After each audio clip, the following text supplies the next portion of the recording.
سامعین،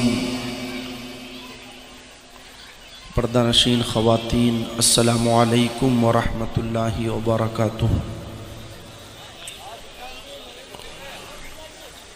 الحمد للہ رب العالمین، والصلاة والسلام علی سید الانبیاء والمرسلین،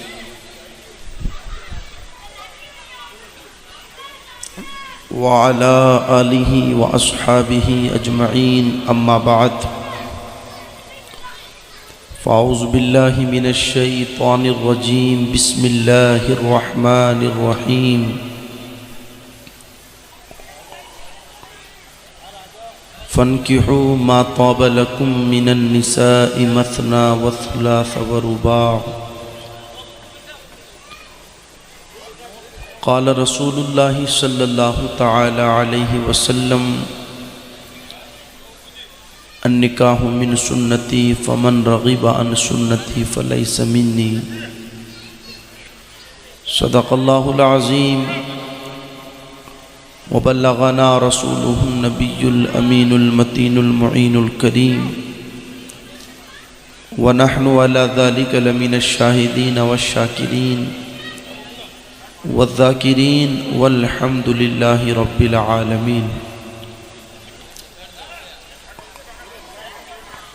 آئیے سب سے پہلے ہم اور آپ مل کر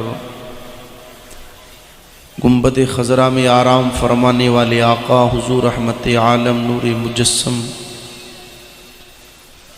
دائی حلیمہ کے حلیم، امت کے غم خوار، ہم غریبوں کے غم گسار،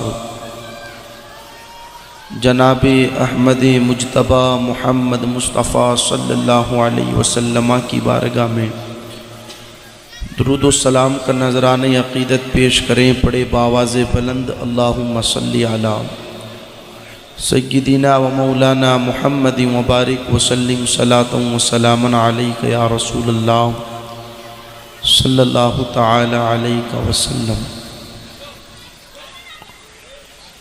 اللہ تعالیٰ کا بے پناہ احسان و کرم ہوا کہ اس پروردگار عالم نے اپنی خاص توفیق سے ہم اور آپ تمامی لوگوں کو اپنے اور اپنے پیارے حبیب صلی اللہ علیہ وسلم کے ذکر کے حوالے سے یہاں جمع فرمایا۔ آج کی یہ پاکیزہ محفل جناب محمد علی صاحب نے اپنے فرزند انجمن جناب محمد ارمان کی شادی کے موقع پر اللہ اور اس کے رسول صلی اللہ علیہ وسلم کے ذکر کے حوالے سے سجائی ہے۔ کافی دیر سے آپ لوگ بیٹھے ہوئے ہیں،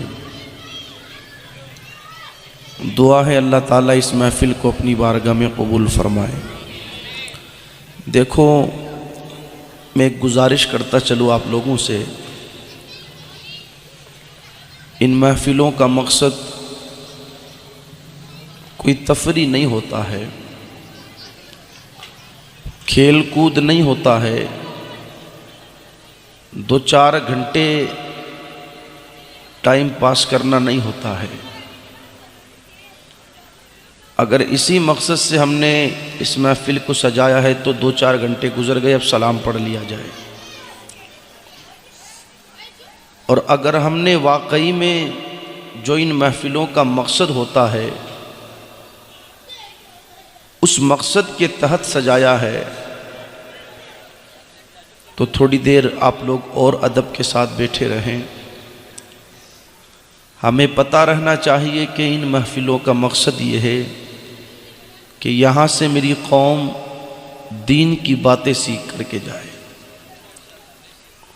مصطفیٰ کی شریعت سیکھ کر کے جائے، تاکہ انہیں پتہ چلے زندگی ویسے نہیں گزاری جاتی ہے جیسی زندگی نچنیے گزارتے ہیں، بلکہ زندگی تو ویسی گزاری جاتی ہے جیسے آمینہ کے لال نے گزاری ہے۔ یہ مقصد ہے ان محفلوں کا، تو محبت کے ساتھ آپ لوگ بیٹھے رہیں۔ اور میری ماں بہنیں مجھے سن رہی ہیں تو میں ان سے بھی گزارش کروں گا، اگر سننے کے لیے وہ بیٹھی ہیں تو ادب کے ساتھ تھوڑی دیر خاموش رہ کر کے سنیں، ورنہ وقت برباد کرنے کا کوئی فائدہ نہیں، جا کر کے آرام کرے۔ ہاں، 2-4 گھنٹے ضائع کرنے سے کیا ملنے والا ہے؟ کچھ نہیں ملنے والا۔ ایک مرتبہ اور درود شریف پڑھ لے، اللہم صلی علی سیدنا و مولانا محمد مبارک وسلم صلاۃ و سلام علیک یا رسول اللہ صلی اللہ تعالی علیہ وسلم۔ جب بھی ہم لوگوں سے کوئی سلام کرے تو پہلی ذمہ داری ہماری یہ بنتی ہے کہ ہم اس کے سلام کا جواب دے رہے ہیں۔ کیا کریں؟ رونا آتا ہے قوم کے حالات دیکھ کر کے کہ قوم نہ تو سلام کرتی ہے نہ سلام کا جواب دیتی ہے۔ ہاں، سلام کا جواب نہیں دیتی ہے، گالیوں کا جواب دیتی ہے، جبکہ گالی کا جواب نہیں دینا چاہیے، سلام کا جواب دینا چاہیے۔ اور دوسری چیز، جب بھی ہم سے درود شریف پڑھنے کے لیے کہا جائے تو ہم مر نہ جائیں، بلکہ محبت کے ساتھ، ادب کے ساتھ، عقیدت کے ساتھ گنبد خضرا کی طرف لو لگا کر بلند آواز سے جھوم جھوم کر درود پڑھیں۔ کیوں؟ اس لیے کہ یہ درود مبارکہ وہ مقدس وظیفہ ہے کہ ادھر بندہ درود پڑھتا ہے، ادھر مصطفیٰ کی بارگاہ میں قبول ہو جاتا ہے۔ آپ دیکھیں، جب اسٹیج پر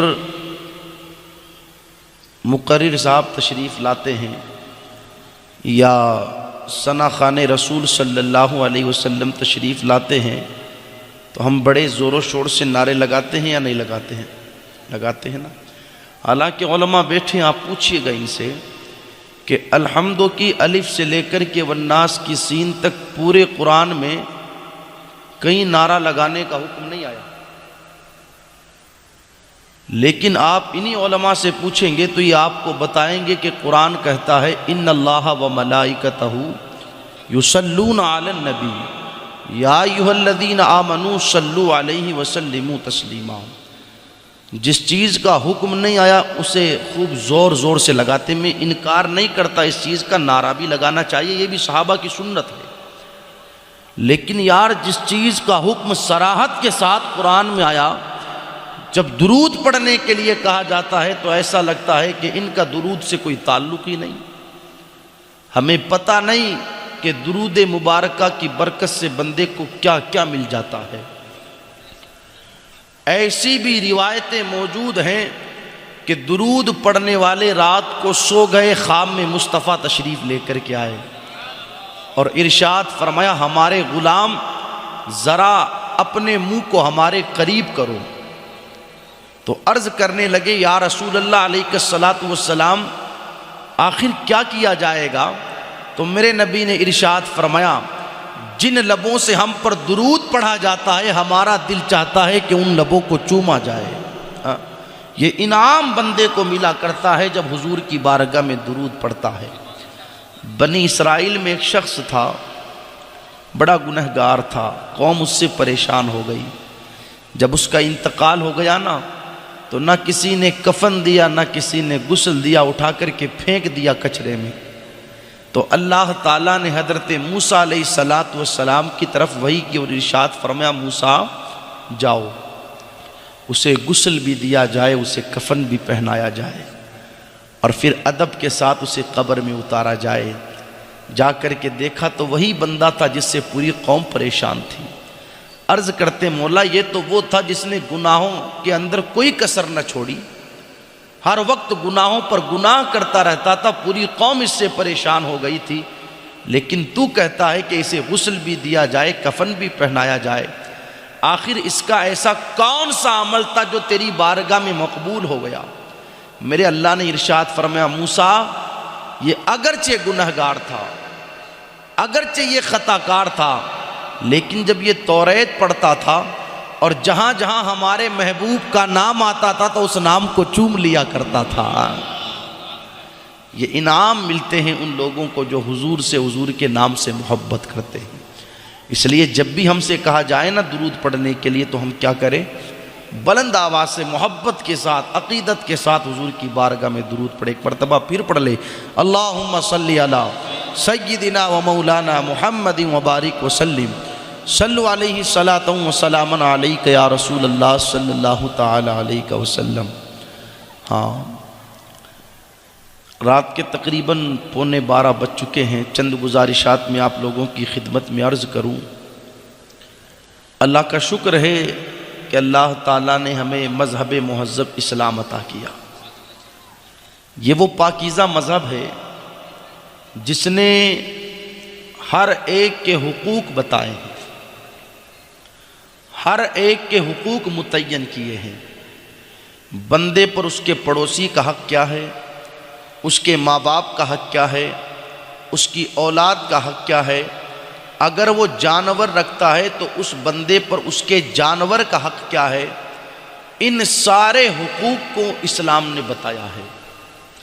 اس حوالے سے تو آپ نے اپنے علماء سے خوب تقریریں سنی ہوگی کہ اولاد پر ماں باپ کا حق کیا ہے، اولاد پر ماں باپ کا حق کیا ہے۔ آپ نے خوب جمعہ میں خطابات سنے ہوں گے، جلسوں میں سنے ہوں گے کہ اولاد کی ذمہ داری بنتی ہے کہ ماں باپ کی خدمت کرے، ماں باپ کا ادب کرے، اونچی آواز میں ان کے سامنے بات نہ کرے، کبھی جھڑک کر سے ان سے بات نہ کرے۔ جو کام کرنے کے لیے ماں باپ کہیں، اگر کام جائز ہے تو بیٹے کی ذمہ داری بنتی ہے کہ اس کام کو پورا کرتا ہوا نظر آئے۔ آپ نے خوب اس حوالے سے علماء سے تقریریں سنی ہوگی اور اپنے ایمان کو تازہ کیا ہوگا۔ لیکن ہمیں پتہ رہنا چاہیے کہ جہاں ماں باپ کے حوالے سے اولاد پر کچھ حقوق عائد ہوتے ہیں، اسی طریقے سے اولاد کے حوالے سے بھی ماں باپ کی بھی کچھ ذمہ داریاں بنا کرتی ہے۔ ماں باپ کے اوپر بھی اولاد کے کچھ حقوق عائد ہوتے ہیں۔ اس کو بھی شریعت اسلامیہ نے بیان کیا۔ جس وقت حضور سیدی سرکار اعلیٰ حضرت امام اہل سنت الشاہ امام محمد رضا خان علیہ رحمت و رضوان سے پوچھا گیا، اے امام آپ بتائیے کہ ماں باپ کی کیا ذمہ داری بنتی ہے اولاد کے حوالے سے؟ میرے امام نے قلم اٹھایا اور لکھنا شروع کیا۔ احادیث طیبہ کی روشنی میں امام اہل سنت نے 80 حقوق بیان فرمائے اولاد کے جو ماں باپ پر عائد ہوتے ہیں۔ 80 ذمہ داریاں ماں باپ کی جو اولاد کے حوالے سے ہیں، ان کو امام اہل سنت نے لکھا۔ پتہ کیا چلا؟ جس طریقے سے ماں باپ کے حقوق اولاد پر ہیں، اسی طریقے سے اولاد کے حقوق ماں باپ پر ہیں۔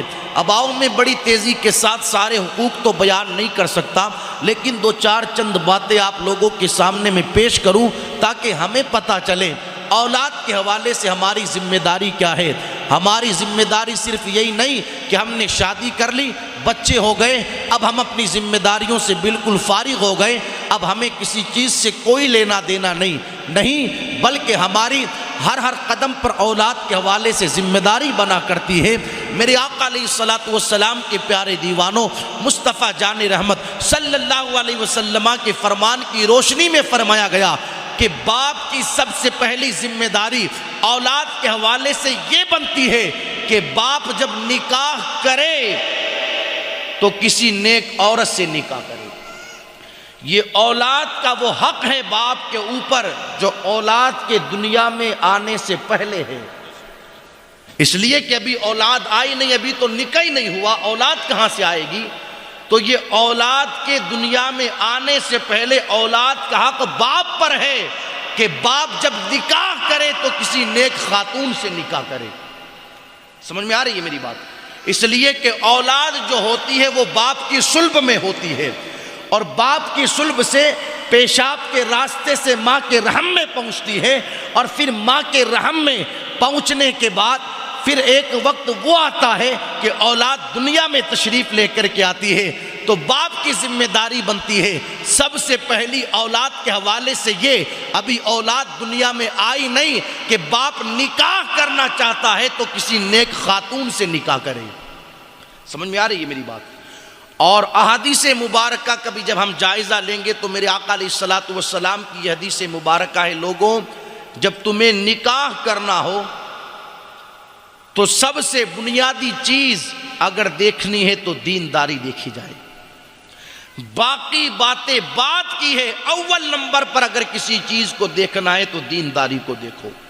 نام سنا ہوگا آپ نے سیدنا عمر فاروق اعظم رضی اللہ تعالیٰ عنہ کا، میرے آقا کے بڑے عظیم صحابی ہیں، پوری دنیا پر حکومت کرنے والے، اور ایسی حکومت آج حاکم ہم بھی بنتے ہیں، لیکن حال یہ ہے کہ پانی منگاؤ تو بیٹا پانی لا کر کے دینے کو تیار نہیں، چائے مانگو تو بیٹی چائے لا کر کے دینے کو تیار نہیں، یہ ہماری حکومتوں کا حال۔ لیکن سبحان اللہ، وہ کیسے حاکم تھے، زمین پر زلزلہ آئے اپنا پاؤں مارے اور ارشاد فرمائے زمین رک جا، کیا عمر تجھ پر انصاف نہیں کرتا؟ دنیا کی نگاہوں نے دیکھا کہ زلزلہ رکتا ہوا نظر آتا ہے۔ وہ ایسے حاکم تھے کہ دریائے نیل پر اللہ اکبر حال یہ ہوتا تھا کہ جب پانی جاری ہونا بند ہو جاتا تھا تو کسی عورت کی وہاں پر بلی دی جاتی تھی۔ جب سیدنا عمر فاروق اعظم رضی اللہ تعالیٰ عنہ کو اس بات کی اطلاع دی گئی، آپ نے خط لکھا، اس خط میں یہ لکھا، دریا اگر تو کسی دنیا والے کے حکم سے چلتا ہے تو عمر کو تیری کوئی ضرورت نہیں، اور اگر تو خدا کے حکم سے چلتا ہے تو عمر کا یہ پیغام ہے تیرے لیے، تو فوراً جاری ہو جا۔ دنیا کی نگاہوں نے دیکھا سیدنا عمر فاروق اعظم رضی اللہ تعالیٰ عنہ کا وہ لکھا ہوا خط آج کے تقریباً 1400 سال پہلے اس دریا میں ڈالا گیا، مگر آج تک وہ دریا جاری اور ساری ہوتا ہوا نظر آتا ہے۔ یہ حکومتیں تھی سیدنا عمر فاروق اعظم کی، یہ حکومتیں میرے آقا کے بڑے عظیم صحابی، میرے نبی نے ارشاد فرمایا، لوگوں عمر کو اللہ نے وہ مقام دیا ہے کہ صرف زمین والے ہی نہیں، آسمان والے بھی میرے عمر سے محبت کرتے ہیں۔ وہ شان ہے میرے عمر کی کہ عمر کے سائے سے بھی شیطان بھاگا کرتا ہے۔ شام کا وقت ہوتا، آپ اپنے دور خلافت میں شام کے وقت علاقے کا چکر لگاتے اور یہ معلوم کرتے کہ کون پریشان حال ہے، کون بے چین و بے قرار ہے، کس نے کھانا کھایا ہے، کس نے کھانا نہیں کھایا۔ تو خیر بستی کا چکر لگا رہے تھے، چکر لگاتے ایک مکان کے باہر پہنچے، اندر سے آواز آ رہی تھی، بیٹی صبح ہونے والی ہے، گراہک دودھ لینے کے لیے آئیں گے، جلدی سے دودھ میں پانی ملا دے۔ لیکن وہ بیٹی آج کل کی بیٹی نہیں تھی، وہ کل کی بیٹی تھی۔ کہنے لگی، ماں تجھے پتا نہیں امیر المؤمنین سیدنا عمر فاروق اعظم رضی اللہ تعالیٰ عنہ نے منع کیا ہے کہ دودھ میں پانی نہ ملایا جائے؟ ماں نے کہا، بیٹی اس وقت تیرا امیر المؤمنین دیکھ تھوڑی رہا ہے، ملا دے دودھ میں پانی۔ تو بیٹی کا جواب کتنا پیارا تھا۔ سیدنا عمر فاروق اعظم اس گفتگو کو رات کی تنہائی میں مکان کے باہر کھڑے ہو کر کے سن رہے ہیں۔ بیٹی کہنے لگی، ماں امیر المؤمنین تو نہیں دیکھ رہا، لیکن کائنات کو پیدا کرنے والا میرا اللہ تو دیکھ رہا ہے۔ یہ کیفیت جب بندے کے دل میں پیدا ہو جاتی ہے نا، پھر چاہے وہ محفلوں میں بیٹھا رہے، چاہے وہ تنہائیوں میں بیٹھا رہے، ہر حال میں اللہ سے ڈرا کرتا ہے۔ تو بیٹی نے کہا، ماں امیر المؤمنین تو نہیں دیکھ رہا، لیکن میرا اللہ تو دیکھ رہا ہے، کائنات کو پیدا کرنے والا پروردگار تو دیکھ رہا ہے۔ یہ جملہ سنا سیدنا عمر فاروق اعظم رضی اللہ تعالیٰ عنہ نے آنکھوں میں آنسو آئے۔ اس گفتگو کو سن کر کے آپ تشریف لے کر کے چلے گئے۔ صبح کا وقت ہوا، اپنی زوجہ محترمہ سے کہا، چلو اپنے شہزادے کے لیے ہاں رشتہ کرنے کو چلتے ہیں۔ بیوی نے کہا، امیر المؤمنین آپ کہاں رشتہ کرنے کی بات کرتے ہو؟ اس لیے کہ رشتہ کرنے سے پہلے تو لڑکی دیکھی جاتی ہے، خاندان دیکھا جاتا ہے، ان کا کام دھندا دیکھا جاتا ہے، آگے پیچھے ساری جانکاریاں لی جاتی ہے، اس کے بعد میں بچوں کے رشتے کیے جاتے ہیں۔ آپ کہاں رشتہ کرنے کی بات کرتے ہو؟ سیدنا عمر فاروق اعظم رضی اللہ تعالیٰ عنہ ارشاد فرماتے ہیں، ہم نے لڑکے کے لیے رشتہ تلاش کر لیا ہے، تم چلو تو صحیح ہمارے ساتھ۔ اللہ اللہ اکبر سیدنا عمر فاروق اعظم رضی اللہ تعالیٰ عنہ اپنی بیوی کو لے کر کے اس خاتون کے مکان پر پہنچے۔ اب آپ دیکھیں نا، ایک طرف تو دنیا پر حکومت کرنے والا میرے آقا کا دوسرے نمبر کا وہ عظیم صحابی کہ اگر جبرائیل کہتے ہیں میں 1000 سال کی عمر اللہ کی بارگاہ سے لے کر کے آؤں اور عمر کے فضائل بیان کروں تو 1000 سال عمر پوری ہو جائے گی، عمر کے فضائل مکمل نہیں ہو سکتے۔ وہ مقام اللہ نے سیدنا عمر فاروق اعظم کو دیا، تو ایک طرف تو سیدنا عمر فاروق اعظم اور دوسری طرف اس دودھ والے کا مکان۔ آئے اپنی بیوی کو لے کر اور ارشاد فرمایا ہم تمہارے یہاں اپنے بیٹے کے لیے تمہاری بیٹی کا رشتہ مانگنے آئے ہیں۔ سبحان اللہ۔ یہ نہیں دیکھا کہ یہ تو دودھ بیچنے والے ہیں، یہ نہیں دیکھا کہ یہ تو جھوپڑے میں رہنے والے ہیں، یہ نہیں دیکھا کہ یہ تو غریب لوگ ہیں۔ سیدنا عمر فاروق اعظم نے ساری چیزوں کو پیٹ کے پیچھے ڈالا۔ اگر بنیادی طور پر کسی چیز کو دیکھا تو وہ یہ چیز دیکھی، یہاں پر اگرچہ کچھ نہ ہو لیکن اس خاتون کے دل میں خدا کا خوف ضرور موجود ہے۔ خوف خدا بندی کی بنیاد پر، دینداری کی بنیاد پر سیدنا عمر فاروق اعظم رضی اللہ تعالیٰ عنہ نے اپنے بیٹے کا نکاح اس خاتون کے ساتھ کیا۔ اب اس کی برکتیں کیا ملی؟ اس مقدس رشتے کے ذریعے ایک بچی پیدا ہوئی، پھر اس بچی کا نکاح ہوا اور اس بچی سے اللہ تبارک و تعالیٰ نے سیدنا عمر ابن عبدالعزیز رضی اللہ تعالیٰ عنہ کو پیدا فرمایا، جن کے دور خلافت میں لوگوں کو سیدنا عمر فاروق اعظم رضی اللہ تعالیٰ عنہ کا زمانہ یاد آ گیا۔ یہ دیکھیں آپ دینداری کی برکتیں، جب بندہ دینداری کی بنیاد پر نکاح کرتا ہے تو خدا را صرف انہیں نہیں بلکہ کئی نسلوں تک بندے کو برکتیں ملتی ہوئی نظر آتی ہے۔ اس لیے باپ کی سب سے پہلی ذمہ داری اولاد کے حوالے سے، ابھی اولاد دنیا میں نہیں آئی لیکن یہ بنتی ہے نکاح کرنا ہو تو کسی دیندار خاتون سے نکاح کرے۔ ایک بزرگ تھے، ان کا شہزادہ ان کی گود میں لیٹا ہوا تھا، کھلا رہے تھے اپنے بچے کو، تو کہتے ہیں بیٹا تو دنیا میں آیا نہیں تھا، تیرے دنیا میں آنے سے پہلے ہی تیرے باپ نے تجھ پر ایک بہت بڑا احسان کیا ہے۔ تو بیٹا کہنے لگا والد گرامی کیسی بات کرتے ہو، میں دنیا میں آیا ہی نہیں، اس سے پہلے آپ نے مجھ پر احسان کر دیا، یہ کیسے ہو سکتا ہے؟ ہاں دنیا میں آنے کے بعد تو آپ کے خوب احسان ہے میرے اوپر، مگر میں دنیا میں آیا ہی نہیں اور آپ نے اس سے پہلے ہی مجھ پر احسان کر دیا، وہ کون سا احسان؟ سنیے گا جواب، ارشاد فرماتے ہیں بیٹا میں نے کسی بدکار عورت سے نہیں دیندار عورت سے نکاح کیا ہے، یعنی تیری ماں کوئی بدکارہ عورت نہیں ہے بلکہ ایک دیندار خاتون تیری ماں ہے۔ اس لیے کہ بیٹا تو باپ کی صلب میں ہوتا ہے نا، اور پھر باپ کے ذریعے ماں کے رحم میں پہنچتا ہے اور پھر دنیا میں آتا ہے۔ تو فرماتے یہ میرا وہ احسان ہے تجھ پر کہ تو دنیا میں آیا نہیں تھا، تیرے دنیا میں آنے سے پہلے تیرے باپ نے تجھ پر کیا۔ تو پتہ کیا چلا؟ سب سے پہلی ذمہ داری باپ کی یہ بنتی ہے کہ رشتہ کرنا ہو تو کسی دیندار خاتون سے کرے۔ اور یہ جو معاشرے میں ہم اور آپ دیکھتے ہیں نا آئے دن جھگڑے، خدا را ان جھگڑوں کی بنیادی وجہ یہی ہے کہ دیندار خاتون گھر میں نہ آئی، لوگوں کے پاس دین ہے ہی نہیں ہے، پتہ ہی نہیں کسی کو کہ کس کے اوپر کیا حقوق بنتے ہیں، کس کو کس کے ساتھ کیسے رہنا چاہیے۔ یہ جو 6 مہینے سال بھر 1.5 سال میں فیصلے ہو رہے ہیں نا، دھوم دھام سے شادیاں بھی ہوئی اور سال بھر میں نتیجے بھی آ گئے۔ لڑکی کہتی ہے کہ میں تو لڑکے کے ساتھ رہنے کو تیار نہیں، مجھے تو طلاق چاہیے معاذ اللہ۔ یہ ساری چیزیں کیوں پیدا ہو رہی ہے؟ ابھی 3 مہینے بھی نہیں ہوئے لڑکی جا کر کے مائکے بیٹھ گئی، اب تو آنے کو تیار نہیں، پوری برادری نے زور لگا لیا، وہ تو کہتی ہے میں تو نہیں آؤں گی، مجھے تو فیصلہ چاہیے۔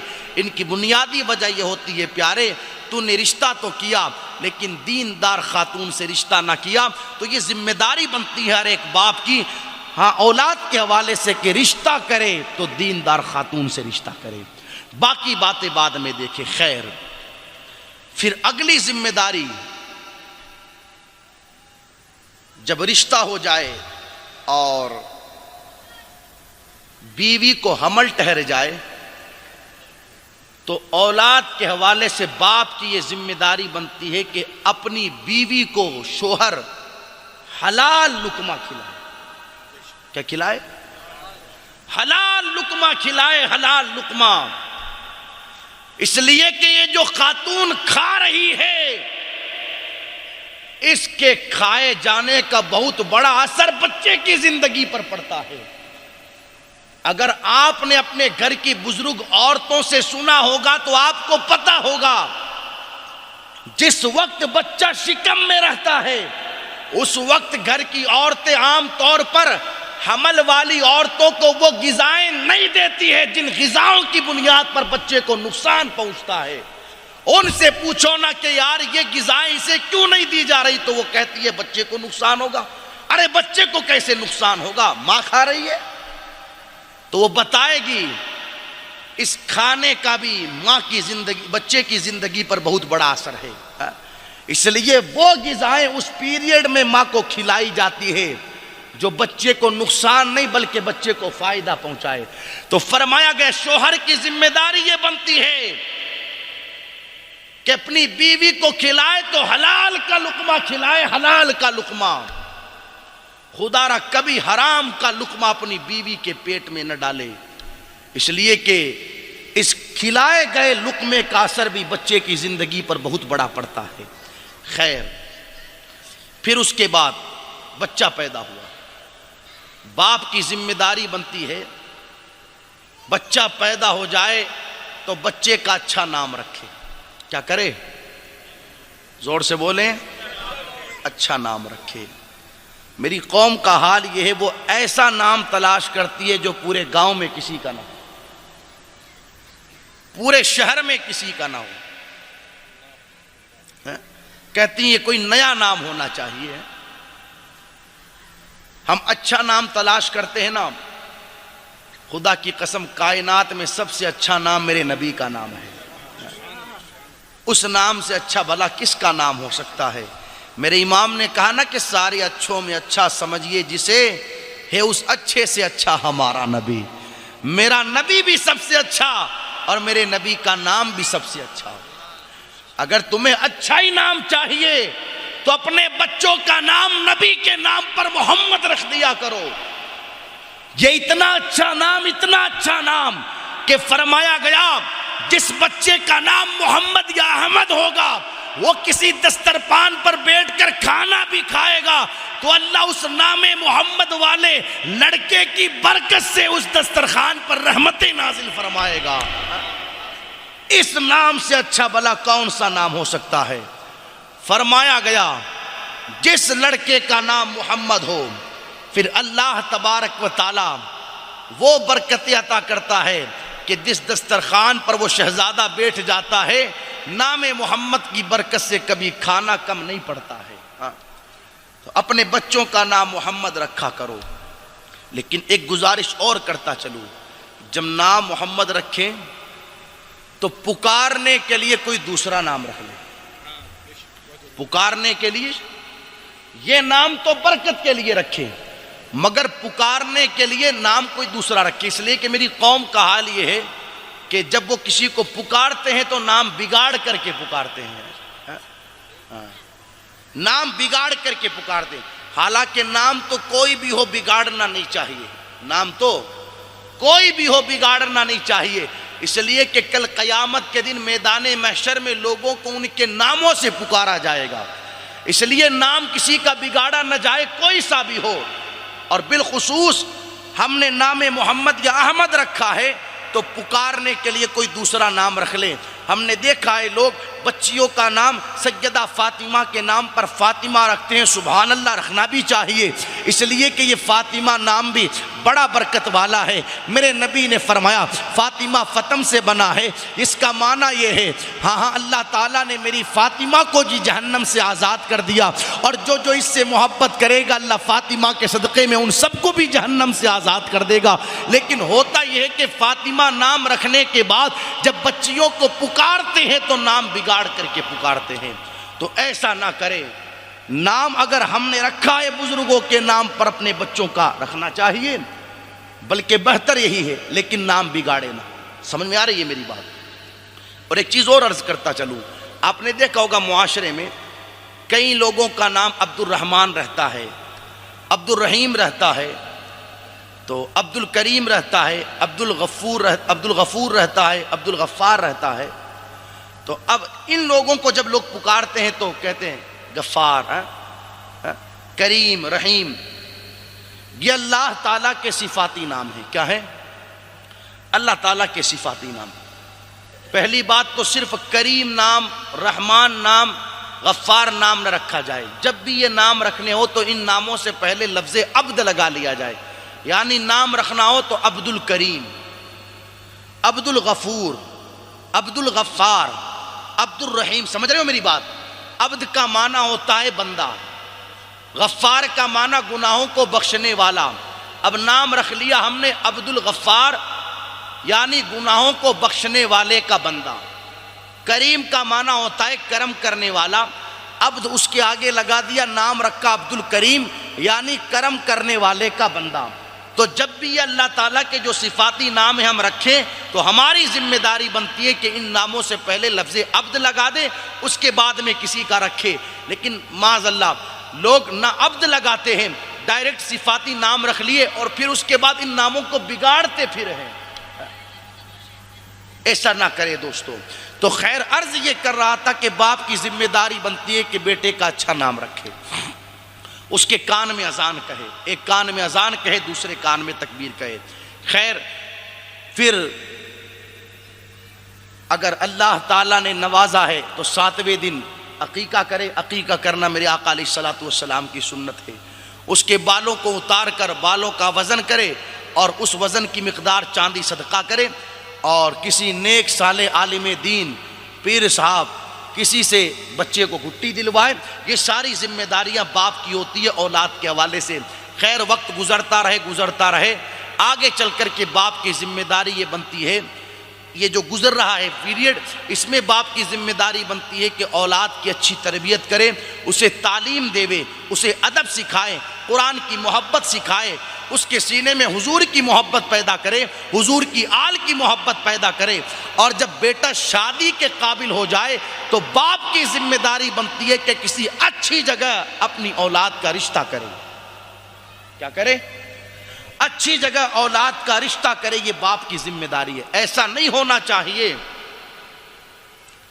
کہ کسی دولت مند گھرانے سے رشتہ آئے گا تب کیا جائے گا، کسی بڑے باپ کی بیٹی کا رشتہ آئے گا تب کیا جائے گا۔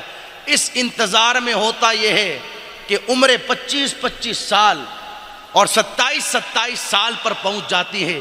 مگر یاد رکھیے گا، اگر ہم نے اپنا اسٹیٹس بنانے کے چکر میں بچوں کو شادیوں سے روکا رکھا اور بچوں نے غلط راستے اختیار کر لیے، تو غلطی کرنے پر جہاں بچے ذمہ دار ہوں گے، ساتھ ہی ساتھ وہ ماں باپ بھی ذمہ دار ہوں گے جنہوں نے اپنے ناک کے چکر میں ان کی شادیوں کو روکے رکھا۔ ذمہ داری بنتی ہے ماں باپ کی یہ اولاد کے حوالے سے۔ بچہ بالغ ہو گیا، مکلف ہو گیا، شادی کے قابل ہو گیا تو اچھی جگہ دیکھ کر کے اس کا رشتہ کر دیا جائے۔ نکاح کرنا میرے نبی کی سنت ہے۔ کیا ہے؟ زور سے بولیں۔ میرے آقا علیہ الصلوۃ والسلام کی سنت۔ اور کیسی سنت؟ حضور صلی اللہ علیہ وسلم نے ارشاد فرمایا، نکاح کرنا میری وہ عظیم سنت ہے، وہ عظیم سنت کہ جب بندہ نکاح کر لیتا ہے، نکاح اور نکاح کے بعد اللہ کی عبادت کرتا ہے تو اللہ تعالیٰ عبادت پر 40 گنا یا 70 گنا ثواب کو بڑھا دیتا ہے۔ نکاح کرنے کے بعد عبادت پر 40 گنا یا 70 گنا ثواب بڑھ جاتا ہے۔ پوچھا گیا عبادت تو پہلے بھی کرتا تھا، نکاح کے بعد یہ 40 گنا یا 70 گنا ثواب کیوں بڑھ گیا؟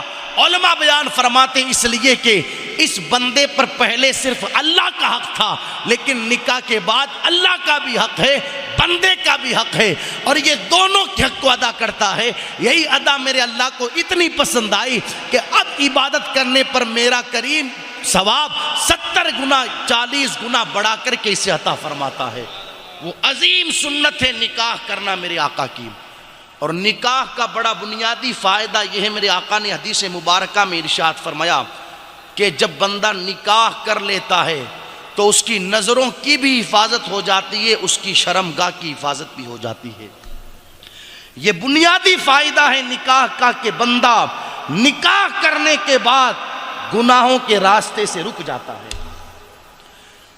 اب انسان غلط کاموں کی طرف اپنے قدم کو نہیں بڑھاتا، اپنی نگاہوں کو غیر محرم عورتوں کی طرف نہیں اٹھاتا، بلکہ جیسے ہی اس کی نگاہیں اٹھتی ہے، اس کے قدم غلط کاموں کی طرف بڑھتے ہیں، دل سے آواز آتی ہے نادان گندگی کی طرف جائے گا، گناہ کے سوا کچھ ہاتھ نہیں آئے گا، گھر چلا جا، گھر پر تیری بیوی موجود ہے، دیکھنا ہے تو بیوی کو دیکھ، وقت گزارنا ہے تو بیوی کے ساتھ گزار، یہاں دلدل ہے گناہوں کا، گناہوں کے سوا کچھ نہیں ملے گا، گھر جا کر کے بیوی کے پاس بیٹھ کر کے وقت گزارے گا، اللہ ہر لمحے کے بدلے میں تجھے صدقے کا ثواب عطا فرمائے گا۔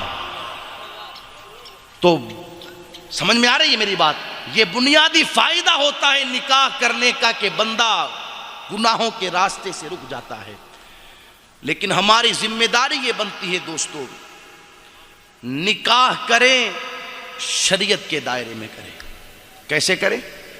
میں مبارکبادی پیش کروں گا جناب محمد علی بھائی کو کہ انہوں نے اپنے شہزادے کی شادی کے موقع پر اس محفل مبارکہ کا اہتمام کیا، ورنہ اس دور میں شادیوں کے موقع پر میلاد شریف رکھ لینا یہ بہت بڑی بات ہے۔ حالات بڑے نازک ہیں، بڑے نازک۔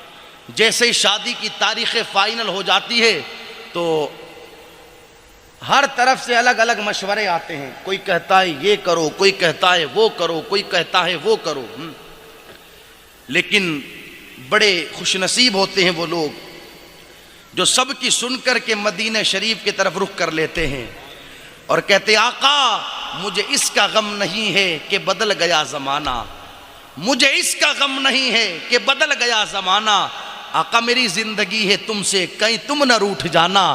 وہ مدینے کی طرف رخ کر لیتا ہے اور لوگوں سے بزبان حال یہ کہتا ہے تم نے دے دی اپنے اپنے مشورے، تمہارا مشورہ تمہیں مبارک ہو، شادی ویسے کی جائے گی جیسے میرے مصطفیٰ نے چاہا ہے، جیسے مصطفیٰ کی شریعت چاہتی ہے کام ویسے کیا جائے گا۔ بڑے نازک معاملات ہیں، بڑے نازک معاملات۔ لوگ یہ سوچتے ہیں کہ گھر پر شادی آ گئی اب ہم آزاد ہو گئے، کیا ہو گئے؟ جو چاہیں وہ کریں، جیسے چاہیں ویسے رہیں، جو چاہیں وہ پہنیں، ہمیں کوئی کچھ نہ کہے۔ شادیوں کی تیاریاں دیکھیے ہم نے، دلہے کے دوست، نوجوان جو دوست ہوتے ہیں نا، دلہے کے بھائی، خاندان والے تیاریاں کرتے ہیں، کرنی بھی چاہیے، لیکن ایسی ایسی تیاریاں ہوتی ہیں، اللہ حفاظت فرمائے، جا کر کے بال کٹوائے ہیں تو جانوروں کی طرح، کپڑے لے کر کے آئے ہیں تو جانوروں جیسے ہیں، اپنی وضاقتہ انہوں نے بنا لی، اپنا رہنا سہنا بنا لیا جانوروں جیسا۔ یہ حالات دیکھیں یا نہیں دیکھیں؟ اللہ تعالیٰ نے اچھے خاصے بال دیے ہیں اور بڑا خوبصورت ان کا کلر ہے، لیکن پتہ نہیں قوم کے نوجوانوں کو کیسا نشہ سوار ہوتا ہے، اچھے خاصے بال لیکن کوئی گلابی کرواتا ہے، کوئی پیلے کرواتا ہے، کوئی نیلے کرواتا ہے، اور وہ یہ چاہتے ہیں، وہ یہ سوچتے ہیں کہ ہم بڑے خوبصورت لگ رہے ہیں۔ نہیں پیارے، میرے رب نے تجھے جیسا حسین بنایا ہے اور جیسا خوبصورت بنایا ہے اس سے زیادہ خوبصورت تجھے کوئی بنا نہیں سکتا، اس لیے کہ میرے اللہ نے ایسا خوبصورت بنایا، ایسا خوبصورت بنایا کہ قرآن چار چار قسمیں کھا کر کے انسان کی خوبصورتی کو بیان کرتا ہے۔ اللہ فرماتا ہے والتین والزیتون وطور سینین وہذا البلد الامین لقد خلقنا الانسان فی احسن تقویم۔ اللہ نے چار قسمیں کھائی اور پھر ارشاد فرمایا کہ ہم نے انسان کو بڑا خوبصورت بنایا ہے۔ اللہ نے خوبصورت بنا دیا، پھر بھلا اس کے بھی آگے کوئی کسی کو خوبصورت بنا سکتا ہے؟ بے وقوفی کے سوا اور کوئی چارہ نہیں ہے اس چیز۔ اور بڑا رونا آتا ہے، 7 سال 10 سال کے بچوں کے بال پیلے کروا دیے۔ اب وہ خود تو نہیں کروا کر کے آیا نا، ایک ولیمے میں ہمارا جانا ہوا تو بچہ ٹہل رہا تھا تو بال کھڑے تھے اس کے اور بالکل بھورے کر دیے گئے، پیلے کر دیے گئے۔ تو ہم نے کہا یار یہ حال ہے ہماری قوم کا۔ اب یہ بچہ خود تو نہیں گیا ہوگا نا، اس نے خود تو نہیں کر، اسے تو کچھ پتہ ہی نہیں ہوگا اس حوالے سے، اس لیے کہ عمر اس کی 7 سال 8 سال۔ اب اسے کون لے کر کے گیا؟ کس نے ایسے بال کروائے؟ تو اس کے پیچھے جو کردار رہا اس کے باپ کا رہا، اس کی ماں کا رہا۔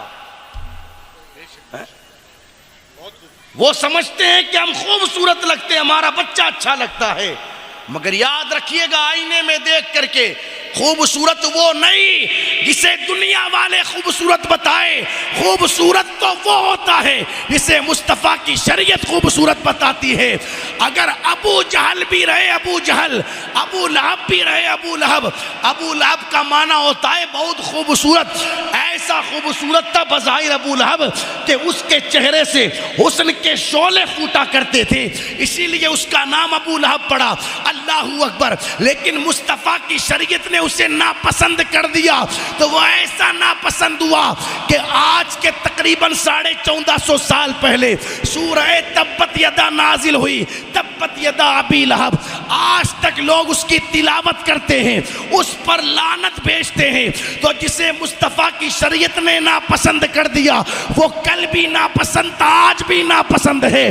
اور حبش سے آنے والے بظاہر کالے رنگ کے اس بلال کو مصطفیٰ کی شریعت نے خوبصورت کہہ دیا تو حضرت بلال اتنے خوبصورت ہوئے، اتنے خوبصورت ہوئے کہ نہ بدر اچھا ہے فلک پر، نہ ہلال اچھا ہے، چشمے پینا ہو تو دونوں سے بلال اچھا ہے۔ خوبصورت وہ نہیں ہوتا جسے دنیا خوبصورت بتائے، ہاں خوبصورت وہ ہوتا ہے جسے مصطفیٰ کی شریعت خوبصورت بتائے۔ حضور کی شریعت سے پوچھا کرو کہ ہم کیسے لگ رہے ہیں، دنیا والوں سے نہ پوچھا کرو کہ ہم کیسے لگ رہے ہیں۔ خوبصورت تو وہ ہے جسے حضور کی شریعت نے خوبصورت بتایا۔ تو خیر ہماری ذمہ داری بنتی ہے شریعت کے دائرے میں رہ کر کے ہم اس شادی کے کام کو انجام دیں۔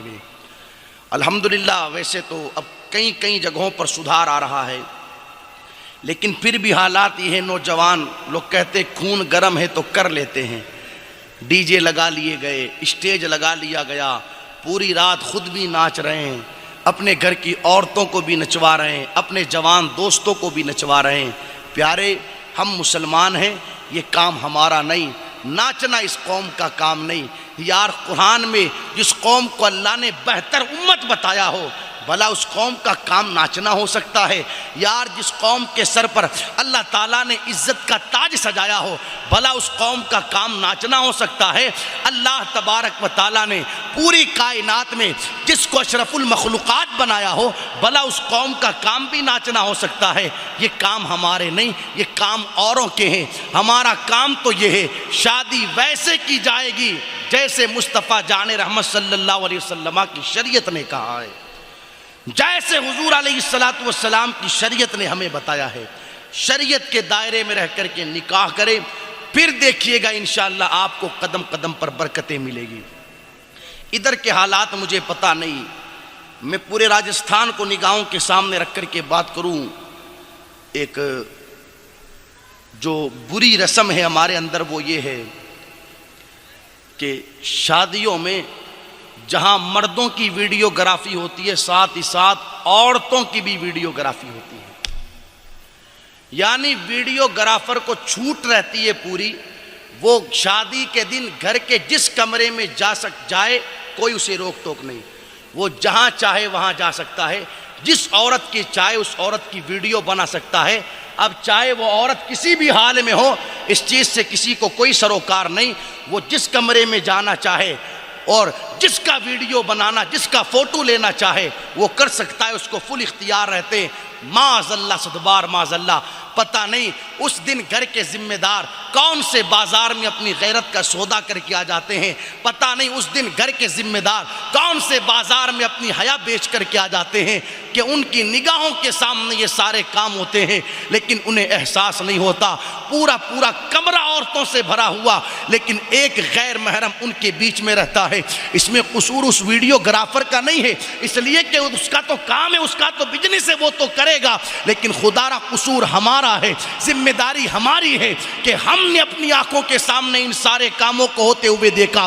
اور اللہ حفاظت فرمائے، اس کو پھر لوگ وہاں پر بھی لے کر کے جاتے ہیں جہاں وہ نکاح پڑھنے جا رہے ہیں، اور جو دلہا دستخط کرتا ہے وہاں پر بھی ویڈیوگرافی ہوئی، تصویریں لی. خیر، اس کے بعد میں وہ جب دلہن کے پاس قاضی صاحب جاتے ہیں نا اجازت لینے، تو وہاں پر قاضی صاحب سے پہلے وہ پہنچ جاتے ہیں. تو پورا سمجھایا گیا ہے نا، یہ تو پہلے سے سب کچھ بتا رکھا ہے کہ ایسے ایسے آپ کو کرنا ہے. ان سے پہلے وہ پہنچ جاتے ہیں. اور ابھی جس بیوی کو اس کے ہونے والے شوہر نے بھی نہیں دیکھا، دیکھیں ہم کہاں پر ہیں. ابھی شوہر نے بھی نہیں دیکھا، ہونے والے شوہر نے بھی ایک غیر محرم مرد دیکھ رہا ہے یا نہیں دیکھ رہا ہے. اس کے ہاتھوں کو بھی، اس کے چہرے کو بھی، اور بڑے کشادہ گلے کے کپڑے چلے تو اس کے سینے کو بھی، اس کی پیٹھ کو بھی. معاذ اللہ، دوبار معاذ اللہ. سچ بتائیے گا، اتنے لوگ یہاں پر بیٹھے ہیں، کیا کوئی گوارا کرے گا کہ کسی کی بیوی پر کسی غیر کی نظر پڑے؟ زور سے بولے. کوئی گوارا کرے گا کہ کسی کی بہن پر کوئی غیر محرم نظر ڈالے؟ غیرت مند انسان کا یہی جواب ہوگا، مولانا آپ نظر ڈالنے کی بات کرتے ہو، کوئی ڈال کر کے دیکھے تو صحیح، ہم آنکھیں نکال لیں گے. ہونا بھی یہ چاہیے، یہ ہر بندے کا جذبہ ہونا چاہیے، اس لیے کہ سب گوارا ہے. عورتوں کی عزت پر آنچ آئے گی، نہ آج گوارا ہے نہ کل گوارا ہے. ہونا بھی یہ چاہیے. یار یہ جو جذبہ ہمارا ہے کہ کوئی ڈالے نظر، وہ تو بات کی بات ڈال کر کے دیکھے تو صحیح آنکھیں نکال لیں گے. یہ جذبہ اس دن کہاں چلا جاتا ہے جس دن اس ویڈیو گرافر کو 10 یا 15 ہزار دے کر کے ہم بک کر کے آتے ہیں، اور وہ پورے دن ہمارے گھر کی عورتوں کی تصویریں کھینچتا رہتا ہے. اس دن کہاں چلا جاتا ہے یہ جذبہ؟ دلہے صاحب کا نکاح ہو گیا، دلہن لے کر کے شام کو گھر آ گئے وہ. اب پھر کمرے میں دلہن کی سہیلیاں، وہاں پھر ویڈیو بنتی ہے. مجھ سے بہتر آپ جانتے ہو کہ کس کس چیز کا ویڈیو بنتا ہے، کس کس چیز کی فوٹویں لی جاتی ہیں. غیرت مند انسان رہے گا نا تو وہ تو وہی مر جائے گا. یار یہ کیا ہو رہا ہے؟ یار نکاح کے بعد ابھی شوہر نے دیکھا ہی نہیں ہے اور غیروں کے سامنے بے پردہ کر رہے ہو. اور یہ اکیلا یہاں دیکھے گا، پھر یہ کیسٹ تیار کرنے کے لیے اسٹوڈیو لے کر کے جائے گا تو وہاں کہیں اور پھر دیکھیں گے. اپنے حال پر رام کھاؤ دوستو، اپنے حال پر رام کھاؤ. بند کرو ان ساری چیزوں کو، کچھ نہیں رکھا ان میں. لوگ کہتے ہیں مولانا اس لیے ہم تو یہ سب کچھ کرواتے ہیں تاکہ یادگار رہے. کیا رہے؟ یادگار رہے. تو یادگار کے لیے ہمیں یہ ایک ہی کام ملا، کوئی اور کام نہ ملا؟ اور بھی کئی سارے کام تھے جو یادگار کے طور پر کیے جا سکتے تھے. اگر تیرے پاس دولت ہے، تو اپنی شادی کو یادگار بنانا چاہتا ہے، تیرا نکاح ہے، اپنے محلے میں دیکھ کون غریب کی بچی ہے، عمر 30 سال کی ہو گئی، غربت کی بنیاد پر رشتہ نہیں ہو پا رہا، 20-25-30 ہزار خرچ کر کے اس کا نکاح بھی اپنے نکاح کے ساتھ کروا دے تاکہ تیری شادی جب تک تو دنیا میں رہے تب بھی یاد کی جائے، تو دنیا سے چلا جائے اس کے بعد بھی تیرے نکاح کو یاد کیا جائے. ایسے ہم یادگار نہیں بنا سکتے اپنے نکاح کو. یار یہ ایک ہی کام ملا ہمیں کہ عورتوں کی عزت داؤ پر لگا کر کے شادیوں کو یادگار بنایا جائے. غور کیجئے گا ان ساری چیزوں پر دوستو. یہ سارے کام ہمارے سامنے ہوتے ہیں. ایک چیز اور سنیں, شادی جو ہے نا, شادی یہ نکاح, یہ میرے آقا کی سنت ہے. علماء بیٹھے ہیں, پوچھئے گا آپ ان سے. حضور کی سنت خدا کی عبادت. حضور کی سنت خدا کی عبادت.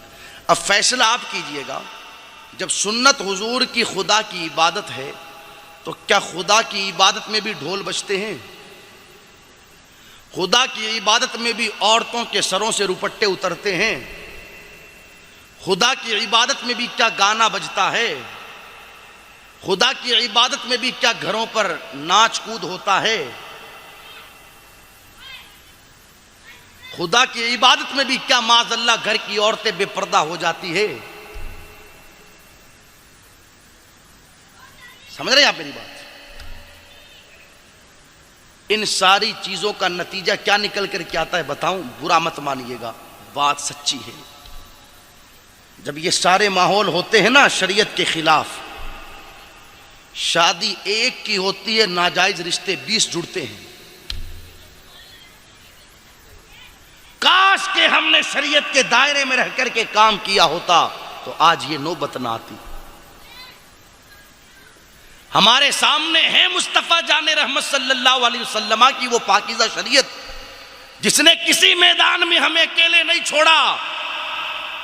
زندگی کے ہر موڑ پر ہماری رہنمائی کی ہے. زندگی کے ہر موڑ پر, پیدا ہونے سے لے کر کے مرنے کے بعد تک کا مکمل دستور مصطفیٰ کی شریعت میں موجود ہے. شرط یہ ہے کہ کوئی آئے تو صحیح دامن شریعت میں. تو عرض یہ کر رہا تھا, سنت حضور کی نکاح. ہر شادی کارڈ پر آپ نے دیکھا ہوگا ایک چیز لکھی رہتی ہے, شادی مبارک. کیا لکھی رہتی ہے؟ شادی مبارک. مبارک کا معنی ہوتا ہے برکت والا. شادی مبارک یعنی برکت والی شادی. خیر, کارڈ پر ہم نے لکھوایا برکت والی شادی. دلہے کا نکاح ہوا, دوست و احباب اسٹیج پر چڑھے, گلے لگنے کے لیے, مصافحہ کرنے کے لیے کرنا چاہیے, مبارکبادی اسے پیش کرنی چاہیے. تو سب کیا کہتے ہیں؟ شادی مبارک ہو, شادی مبارک ہو, برکت والی شادی, برکت والی شادی. خیر, ہم نے کارڈ پر لکھوایا برکت والی شادی. دلہے کو مبارکبادی بھی ہم نے پیش کی, مگر ایمانداری سے بتانا کیا وہ شادی برکت والی ہو سکتی ہے کہ ابتدا سے لے کر کے انتہا تک جس شادی میں مصطفیٰ جان رحمت صلی اللہ علیہ وسلم کی شریعت کی پامالی کی گئی ہو, اللہ رسول کے حکموں کو ٹکرایا گیا ہو؟ کیا وہ شادی برکت والی ہو سکتی ہے جس شادی کے اندر ڈھول بجے ہو, ڈی جے بجے ہو, ناچ کود ہوا ہو, عورتوں کی ویڈیوگرافی ہوئی ہو؟ کیا وہ شادی برکت والی ہو سکتی ہے؟ برکت والی شادی وہ نہیں ہوتی کہ جس شادی کے اندر ڈھول بجتے ہیں, ناچ کود ہوتا ہے, بلکہ وہ شادی تو حدیث مبارکہ کی روشنی میں عرض کروں, میرے نبی نے فرمایا جہاں سے میوزک کی آواز بلند ہوتی ہے وہاں پر اللہ کی لعنتیں برستی ہے. وہ شادی برکت والی نہیں ہوتی جس میں میوزک بجا, ڈھول بجے, بلکہ وہ شادی تو لعنت والی ہوئی. برکت والی شادی تو یہ ہے کہ یہاں پر ڈھول تاشے نہ بجائے گئے, بلکہ مصطفیٰ کے غلاموں کو بلا کر کے حضور کا ذکر کروایا گیا. اور روایتوں میں آتا ہے جہاں حضور کا ذکر ہوتا ہے وہاں پر خدا کی برکتیں برسا کرتی ہے. اسے کہتے ہیں برکت والی شادی, کہ قدم قدم پر مصطفیٰ جان رحمت صلی اللہ علیہ وسلم کی شریعت کا خیال رکھا گیا. تو خیر, ہماری ذمہ داری بنتی ہے ان سارے کاموں سے بھی ہم اپنے آپ کو دور رکھیں. اگر دل کو لگے تو ایک بات اور سنیں, شادی ایسا موقع رہتا ہے کہ اس موقع پر سارے روٹھے منا لیے جاتے ہیں. جب ایک دو دن بچتا ہے اور دعوت دینے کی بات آتی ہے تو گھر کا ایک ذمہ دار گھر کے کسی پڑھے لکھے جوان کو بلاتا ہے اور بلا کر کے کہتا ہے جا کاغذ اور قلم لے کر کے آ اور لکھ نام ہمیں کس کس کو دعوت دینی ہے. کس کس کو بلانا ہے تاکہ اسی حساب سے پھر کھانا بنایا جائے. تو لکھنے کے لیے بیٹھتے ہیں، اور بھی کئی سارے لوگ بیٹھے رہتے ہیں پاس میں. تو کوئی بولتا ہے ارے یار ہمارے پھوپھا ناراض ہیں، ان کا نام لکھیں یا نہ لکھیں؟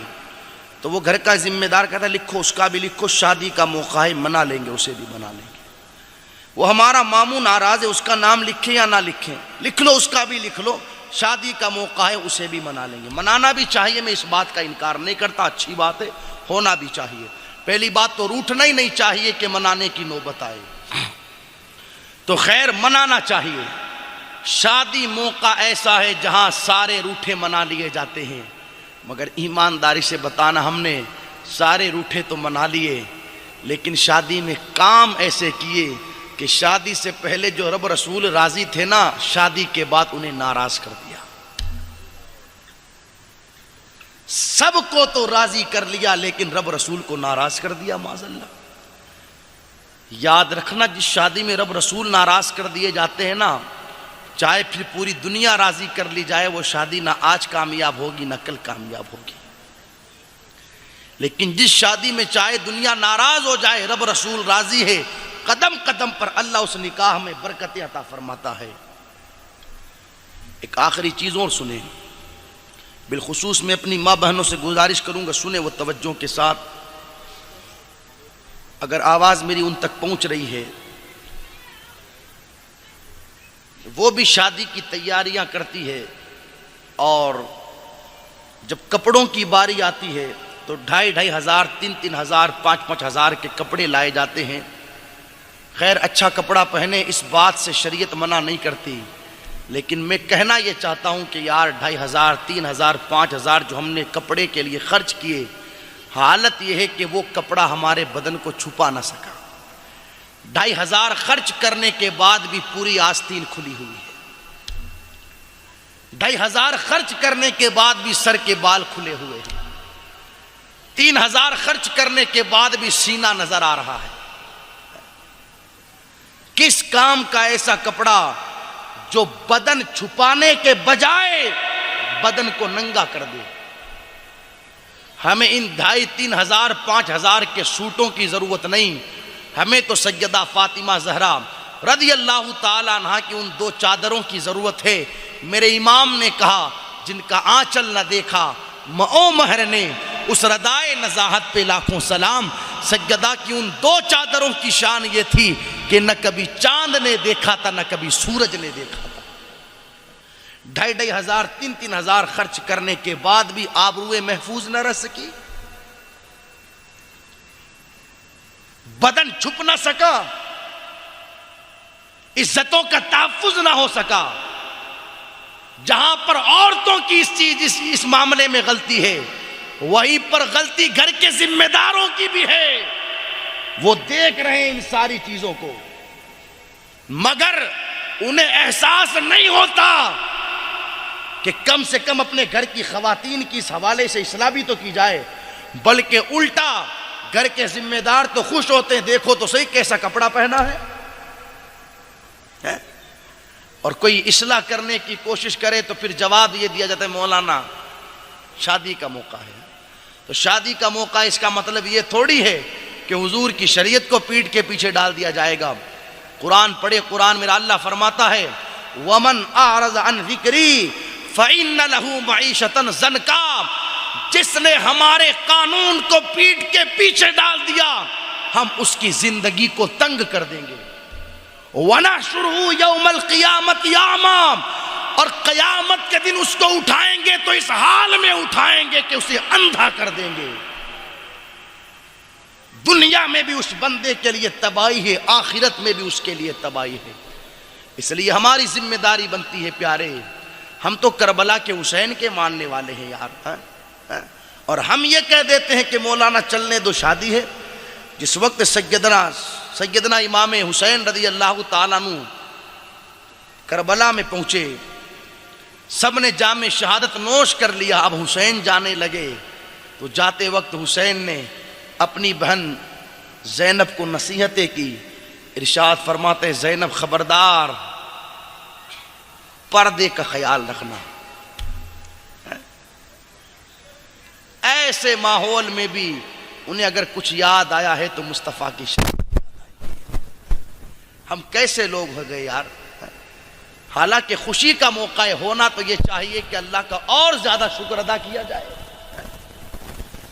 لیکن شادی کے موقع پر معاذ اللہ شکریہ زیادہ ادا کرنے کے بجائے الٹا بندہ پاپ کرنے میں لگ جاتا ہے. ایسا نہ کرے دوستو. میرے آقا علیہ الصلوۃ والسلام کی بارگاہ میں ایک خاتون آئی اور کہنے لگی یا رسول اللہ علیہ الصلوۃ والسلام مجھے مرگی کا دورہ پڑتا ہے. اور آقا جب دورہ پڑتا ہے نا مرگی کا تو میرے سر سے روپٹا اتر جاتا ہے، مجھے خیال ہی نہیں رہتا کہ میرے کپڑے کدھر ہیں اور کدھر نہیں. آپ میرے لیے دعا کریں یا رسول اللہ علیہ الصلوۃ والسلام کہ اللہ مجھے شفا دے دے. میرے نبی نے ارشاد فرمایا صبر کر لو صبر، اللہ تمہیں صبر پر جنت عطا فرمائے گا. کیا ارشاد فرمایا؟ صبر کر لو، صبر کرو گی تو اللہ صبر کے بدلے تمہیں جنت عطا کرے گا. کہنے لگی آقا میں صبر کر لوں گی، لیکن آپ میرے لیے صرف اتنی سی دعا کر دے کہ جب مجھے مرگی کا دورہ پڑے تو میرے سر سے روپٹا نہ اترے، میرے سر سے روپٹا نہ اترے. یار وہ کیسی عورتیں تھی، مرگی کا دورہ پڑے یہ تو ہمیں گوارا ہے، لیکن یہ گوارا نہیں کہ ہمارا روپٹا اتر کر کے ہماری آبرو پہ پردہ ہو جائے، ہماری عزت پہ آبرو ہو جائے. میرے آقا علیہ الصلوۃ والسلام نے اپنے ہاتھ اٹھائے، اس خاتون کے لیے دعا کر دی، تاریخ اٹھا کر کے پڑھے. اب اس کے بعد جب اسے دورہ پڑتا تھا اس کے بعد بھی اس کے سر سے روپٹا نہیں اترتا تھا. لیکن ہمارا حال یہ کہ شادیوں میں سروں سے روپٹے اتر گئے. ایک خاتون کو پتا چلا کہ ان کا شوہر، ان کے والد اور ان کا بھائی میرے آقا کے ساتھ کسی جنگ میں گئے تھے. واپسی میں پتا چلا کہ تینوں ہی شہید ہو گئے. حضور کی بارگاہ میں پہنچی، آقا وہ شہید ہو گئے، کوئی پرواہ نہیں، دل کی خواہش یہ ہے کہ آپ تو سلامت ہیں، آپ سلامت ہیں تو پھر سب کچھ سلامت ہے. لیکن صحابہ کہتے ہیں اس خاتون کا حال ہم نے دیکھا جب وہ آئی نا حضور کی بارگاہ میں، سر سے لے کر کے پاؤں تک وہ اپنے آپ کو پردے میں کیے ہوئے ہیں. جب جا رہی تھی تو کسی نے کہا تیرے شوہر کا انتقال ہو گیا، تیرے والد کا انتقال ہو گیا، جام شہادت انہوں نے نوش کر لیا، تیرے بھائی کی شہادت ہو گئی، لیکن پھر بھی تو اتنے پردے میں ہے. جواب سنیے گا. کہنے لگی بیٹا گیا ہے میری آبرو تھوڑی گئی ہے، شوہر گیا ہے میری آبرو تھوڑی گئی ہے، بھائی گیا ہے میری حیا تھوڑی گئی ہے. ارے ماحول کیسا بھی ہو پردہ کرنے کا حکم اللہ رسول نے دیا ہے، ہر حال میں اس حکم پر عمل کر کے اپنی زندگی کو گزارا جائے گا. وہ تھے واقعی میں مسلمان جو زندگی کے ہر موڑ پر مصطفیٰ جان رحمت صلی اللہ علیہ وسلم کی شریعت پر عمل کیا کرتے تھے. ہماری بھی ذمہ داری بنتی ہے دوستو، موقع چاہے کیسا بھی ہو ہر حال میں شریعت کا خیال رکھیں، شریعت کے دائرے میں رہ کر کے اپنی زندگی کو گزارے. انشاءاللہ پھر دیکھیے گا قدم قدم پر اللہ ہمیں برکت عطا فرمائے گا. شریعت کے دائرے میں رہ کر کے نکاح کریں. اور بھی کئی ساری چیزیں ہیں جو حاصل کرنا بندے کے لیے ضروری ہے. وقت اتنا نہیں رہتا کہ ساری چیزوں کو ایک ہی محفل میں بیان کر دیا جائے. نکاح کے بعد ذمہ داریاں شوہر کی بنتی ہے، کچھ بیوی کے حوالے سے اور کچھ بیوی کی بنتی ہے شوہر کے حوالے سے. یہ لے لے، ساری چیزیں آپ کے سمجھ میں آ جائے گی. نکاح سے پہلے ہر جوان کسی عالم دین کے پاس جا کر کے نکاح کے مسائل سیکھ لے. اس لیے کہ میرے آقا کی جو حدیث مبارکہ ہے نا، طلب العلم فریضۃ علی کل مسلم و مسلمہ، علم دین حاصل کرنا ہر مسلمان مرد اور عورت پر فرض ہے. مطلب کیا ہے؟ بندہ دنیا میں جس لائن سے تعلق رکھتا ہے اس کی ذمہ داری بنتی ہے کہ اس کے بارے میں وہ شریعت کے مسائل سیکھے. اگر کوئی کپڑا بیچتا ہے تو اس کی ذمہ داری ہے کہ کپڑا بیچنے کے حوالے سے جو مسائل ہیں وہ سیکھے. اگر کوئی گوشت کا کاروبار کرتا ہے تو اس کی ذمہ داری ہے گوشت کے حوالے سے جو شریعت کے مسائل ہیں ان کو سیکھیں. یہ فرض ہے سیکھنا. بندہ نکاح کر رہا ہے تو اب اس کی ذمہ داری ہے کہ نکاح کے حوالے سے جو جو ذمہ داریاں اس کے اوپر عائد ہوتی ہے ان ذمہ داریوں کو سیکھنے کی کوشش کرے۔ معاف کیجئے گا، میں پھر کہوں گا، مجھے یہاں کے حالات پتہ نہیں، میری قوم کے جوان کی عمر ہو گئی 23 سال 25 سال، نکاح کرنے جا رہا ہے، لیکن اسے یہ پتہ نہیں کہ شادی کی پہلی رات بیوی کے ساتھ گزارنی کیسے ہے۔ حیا کے پردے میں رہ کر کے اگر میں بات کروں تو حالات یہ ہیں، لوگ بیویوں کے ساتھ جانور بن جاتے ہیں، جانور۔ انہیں اس بات کا سلیقہ نہیں رہتا کہ بیوی کے ساتھ ہمیں زندگی کیسے کاٹنی ہے۔ دوستوں سے پوچھتے ہیں کہ میں شادی کے بعد بیوی کے ساتھ رہوں، کہ دوست بتائے گا تجھے؟ دوست بتائے گا؟ مصطفیٰ کی شریعت سے پوچھ، شریعت بتائے گی کہ تجھے رہنا کیسے ہے۔ کسی عالم دین کی بارگاہ میں جا کر کے ان سے مشورہ کر، ان سے پوچھ کے شریعت اس حوالے سے میری کیا رہنمائی کرتی ہے، پتہ ہی نہیں لوگوں کو۔ حرام کام کے تک لوگ مرتکب ہو جاتے ہیں، معاذ اللہ، صد بار معاذ اللہ۔ اس لیے یہ مسائل سیکھنا ہمارے لیے ضروری ہے پیارے، ضروری ہے، ضروری۔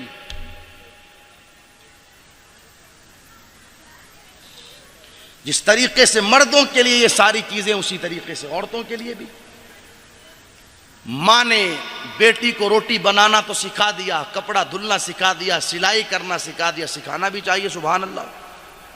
لیکن ماں یہ بھی تو سکھائے کہ بیوی کو شوہر کے ساتھ رہنا کیسے ہے، یہ بھی تو سکھا کر کے بھیجے کہ اسے ساس کے ساتھ رہنا کیسے ہے، یہ بھی تو سکھا کر کے بھیجے کہ دیور سے مستیاں نہیں ہوتی ہے، دیور تو بھابھی کے لیے موت ہوتا ہے، موت۔ یہ بھی تو سکھا کر کے بھیجے، یہ کون سکھا کر کے بھیجے گا؟ تو آپ شادی سے پہلے میں جوانوں سے گزارش کروں گا بالخصوص، اب تو الحمدللہ ہندی میں کتابیں موجود ہیں، ہاں، اور الحمدللہ سب پڑھے لکھے ہیں، تو ہم ان کتابوں کو پڑھ لیں، ان کا مطالعہ کر لیں، تاکہ ہمیں کچھ تو پتہ چلے یار۔ خیر، کہنے کے لیے باتیں کئی ساری ہے، اللہ تعالیٰ کی بارگاہ میں دعا ہے مولا کریم کہنے سننے سے زیادہ عمل کی توفیق عطا فرمائیں۔ اگر میرے بولنے میں کسی طرح کی غلطی ہو گئی، مولا کریم اپنی رحمت کاملہ سے معاف فرمائیں۔ استغفر اللہ ربی من کل ذنب واتوب الیہ، بلند آواز سے کلمہ شریف پڑھ لیں، لا الہ الا اللہ محمد الرسول اللہ صلی اللہ تعالی علیہ وسلم۔